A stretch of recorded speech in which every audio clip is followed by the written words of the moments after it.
Okay, welcome back. I'm doing another tier list video today. This time, I'm going to be ranking Gloaming based on how well I think they can bowl.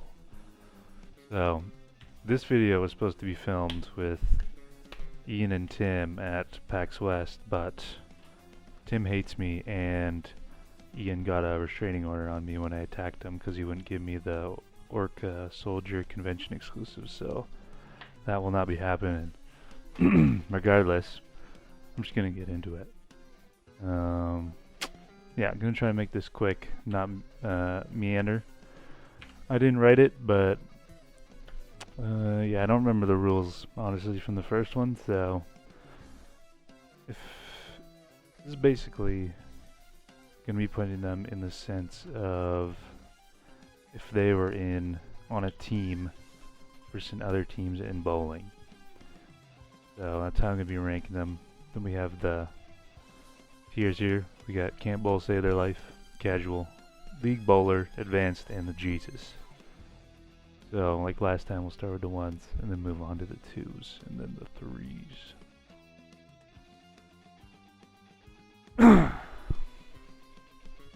Okay, first up, we got Veiled Queen.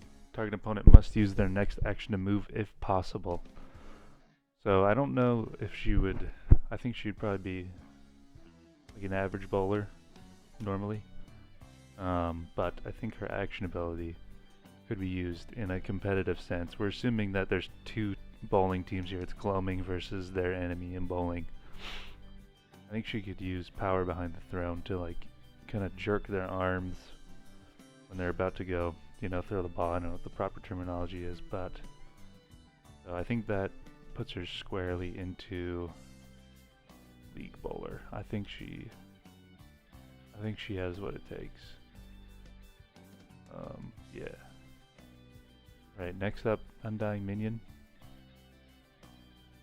If you still have cards in your deck when this fighter is destroyed, put this fighter into your hand instead of your graveyard.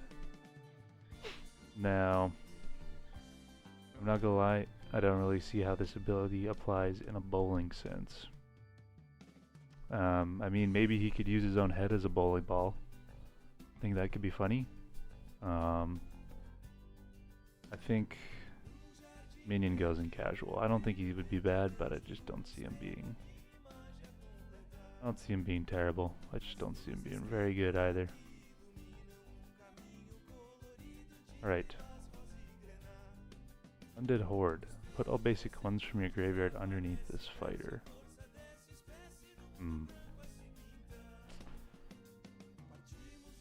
Graveyard underneath this fighter. It's a bunch of guys holding like a little crown. You know what? I think this would be like the equivalent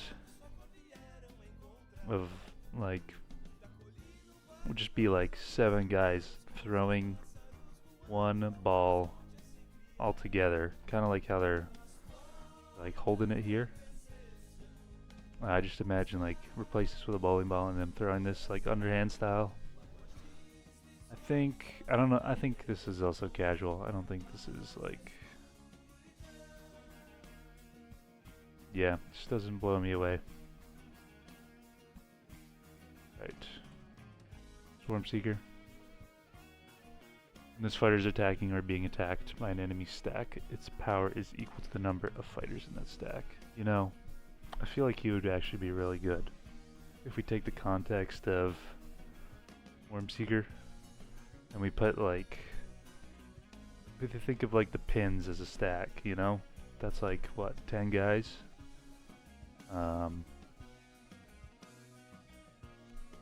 Like, would he be good at bowling the ball? I don't know. But I think I think this could be very good. I'm gonna consider the pins as like a stack. I'm gonna put this in advanced. I don't think it's Jesus level, but I think that one's really good. Right.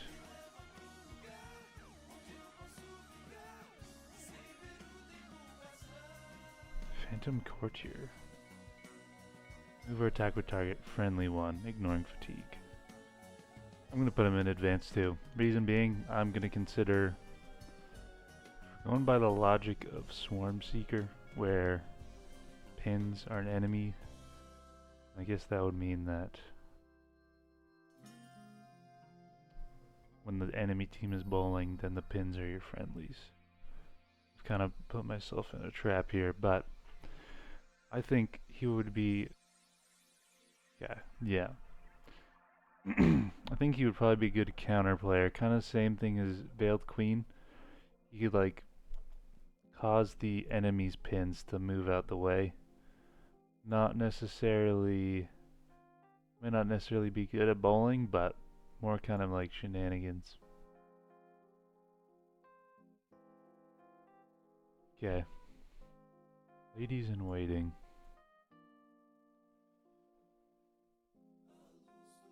After a friendly hero enters the battlefield and meets its action. So this, I'm not gonna lie, this ability immediately just seems kind of useless to me. And they look kind of clumsy, you know, they're kind of like falling over.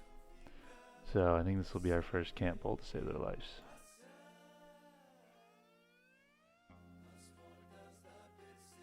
Okay, so I mean he's got multiple arms, so he's got that going for him. Probably make it easier to guide the ball. Deploy target one from your graveyard to any adjacent empty square. So the way I see this is like the enemy team knocks a pin over, he can just he could stand one back up. So he can probably stop the team from getting strikes. So I'm gonna put this probably either league or advanced. I'm putting it in advanced because he's also got the arm advantage, and I think more arms equals better bowling. Dread Harvester. Now, unfortunately, I think this guy might not. I mean, I'll read the ability. All fighters and stacks have -1 until the end of your turn. So he could like knock over one pin, maybe, but he literally doesn't have an arm to bowl. So, unfortunately, I think I gotta put him in camp bowl to save their life. And unfortunately, I think ghosts are gonna have not the best chance in this list. I don't know how Gudnak ghosts work, if they can actually carry stuff, but I guess we'll see. Okay, our last one, Privy Council. Will of the People, ones you control have +1 when attacking. Okay, so the pins are a little more fortified. I think that's how we could see it. These guys are probably sitting in the back by the machine. They're probably chilling on the chairs, you know, that you sit in when you're waiting for your turn. That's what I imagine these guys are doing. They all got their hands though, so they got that. So I think they would be at least casual, because I think they can bowl at least. They have arms. I don't know if their ability really puts them up to League Bowler. I think casual works here for them.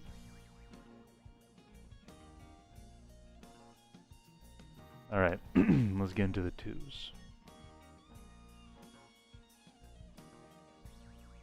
The Necromancer. Deploy target one from your graveyard to any empty square except an opponent's gates. Okay. Well, I feel like this is almost in the same vein kind of as Echoing Spectre. You know? This guy only has 2 arms though. So I think I'm going to put him in League Bowler. Alright, Invisible Advisor. Relocate target enemy fighter that isn't within opponent's gates on top of an adjacent fighter with the same owner.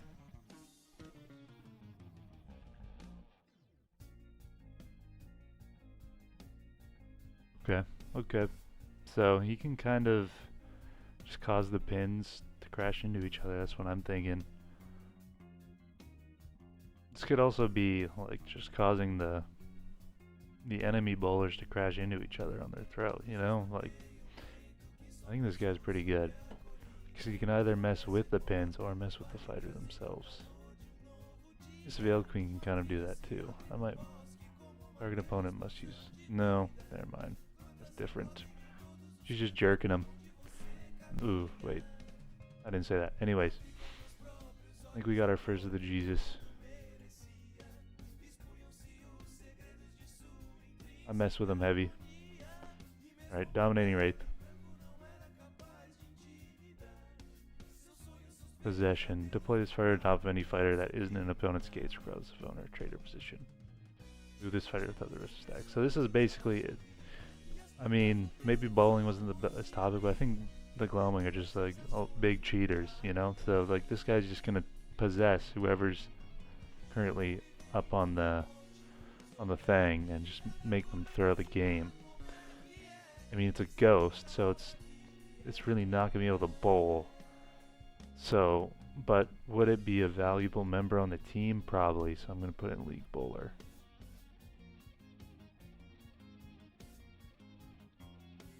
Also, now I'm thinking about it, Swarm Seeker. Oh no, he does have arms. At least, this looks like a hand. Never mind. Swarm Seeker can stay where he was.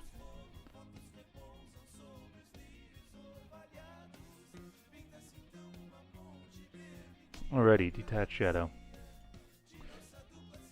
No, I really like this card. I've literally never played with it, but just the idea of it is pretty cool. It's got the ability behind you. If this fighter is adjacent to an enemy fighter, move this fighter without the rest of its stack on top of a fighter adjacent to the enemy fighter. It's a mouthful.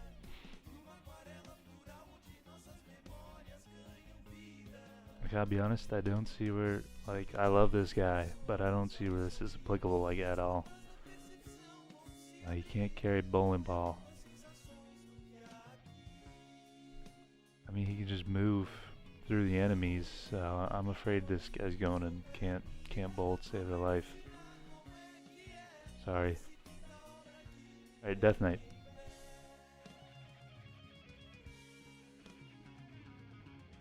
This fighter is not fatigued when deploying. The first time this fighter is destroyed, put it into your hand instead of your graveyard. So Restless, this just makes me think he might not be like the, you know, he might not be a great bowler, but he's like more repetition than accuracy, you know, than being precise. So I'm just gonna put him in casual. Alright, Craven Prince.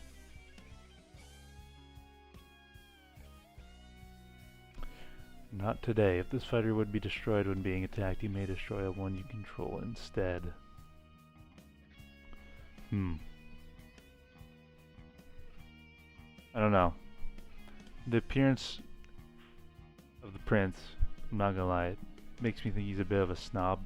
I feel like he would be a bowling snob, like someone who thinks they're good at bowling, but actually probably not that good. This fighter would be destroyed when being attacked, may destroy one control. I'm trying to think if this could apply somehow. You wouldn't really want to destroy ones you control, you know, that's the thing. You wouldn't want your pins to fall down. Or like as in the pin that the enemy team is bowling at. So yeah, I'm just gonna put him in casual.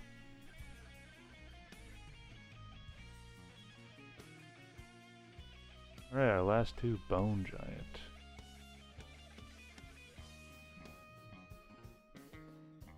This fighter cannot have its power reduced. After this fighter moves, you may destroy target adjacent to one or construct. Okay. Two big hands. The way I see it, this guy's just like, I think he could just like step up to the plate to bowl and all the pins would fall over because he's so large. So I feel like he just kind of auto wins.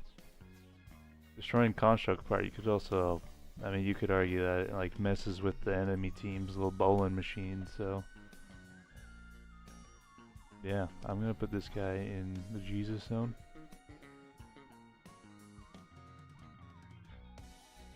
Alright, now we're on to the threes. The Lich. Whoops. Out of the way. There we go. Alrighty, Soul Binding. Put a construct from your deck or graveyard into your hand. Shuffle your deck.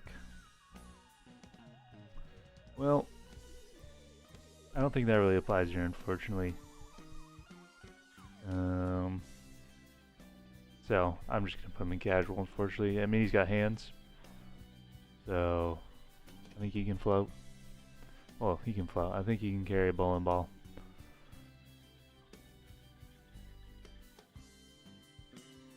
I don't really have these ordered in, like, which one is better than the other. Maybe I'll do that at the end, but yeah, I probably will do that actually. We'll see. Alright. The Ever King. All fighters become ones when attacking or being attacked until your next turn. So the kind of whole thing with decrees is kind of like leveling the playing field. So the way I say this is I see Ever King being like bowling captain of like a really bad team, but they're able to make it, I'd say, decently far in a competition because he's able to just kind of like sap. He's kind of like able to bring the enemy down to their level. You know what I'm saying? Like the opposing bowling team. I'd say I'm gonna put him in advanced. Kind of strikes me as like a yeah, he just kind of strikes me as like a old, maybe like former pro bowler. He's kind of retired, got his own team now. That's the kind of vibe I'm getting, so I'm gonna put him in advanced.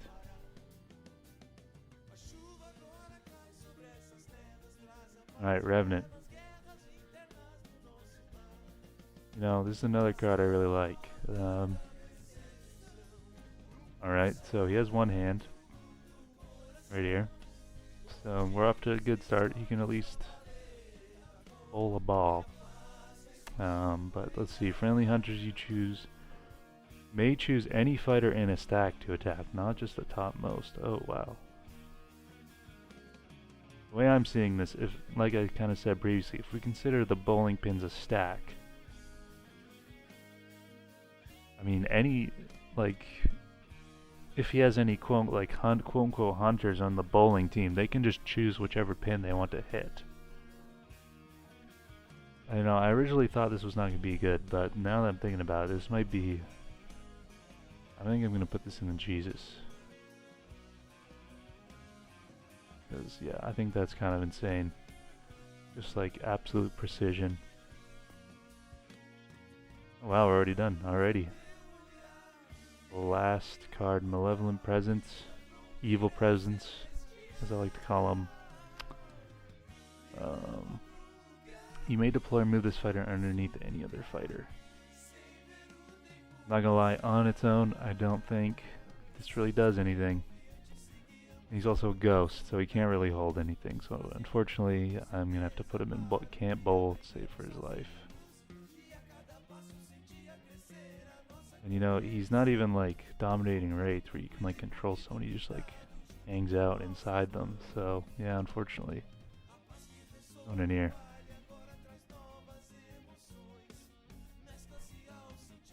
Okay, now I'm gonna kind of just compare.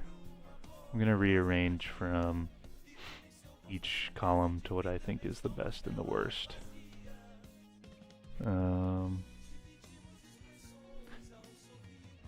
Can't bowl to save your lives, I think might be fine. I feel like Detached Shadow and MP are kind of interchangeable. Ladies at least have hands. I just don't know. Like they seem very clumsy, so I just don't know if they would be there. So yeah, can't bowl save your life is good. I would say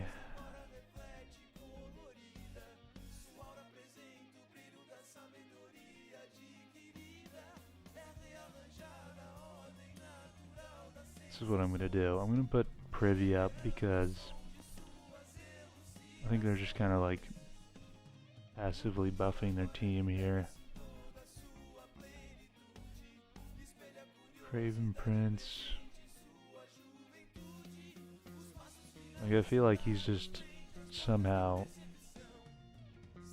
helping the team inadvertently. I'm gonna put him in the back.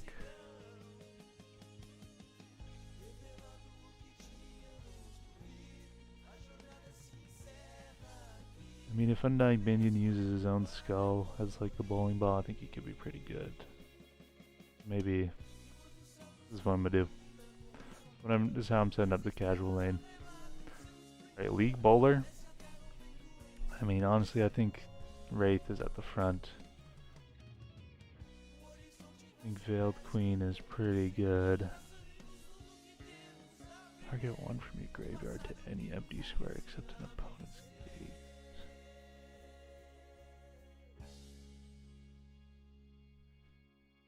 I'm not super impressed with Necros. It's kind of like, yeah, it's like a slightly worse Echoing Spectre, I think. But I mean, Echoing Spectre's ability is pretty good.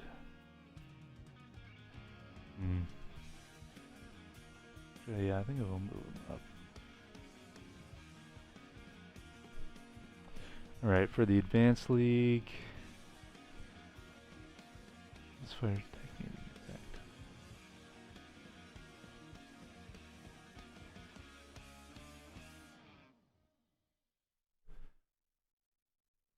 I think I'm gonna put Everking front.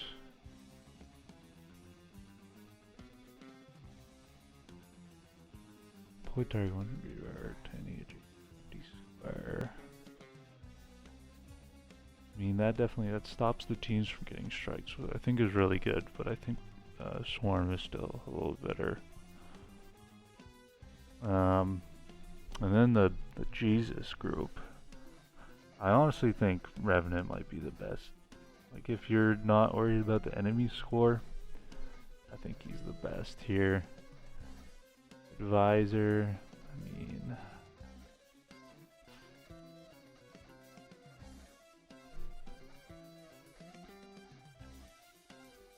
yeah, I think that's it. I think Bones in the middle, Advisor's on the end, and there you have it. Let me know what you think. If you disagree, I don't know, just tell me. Alrighty, ciao.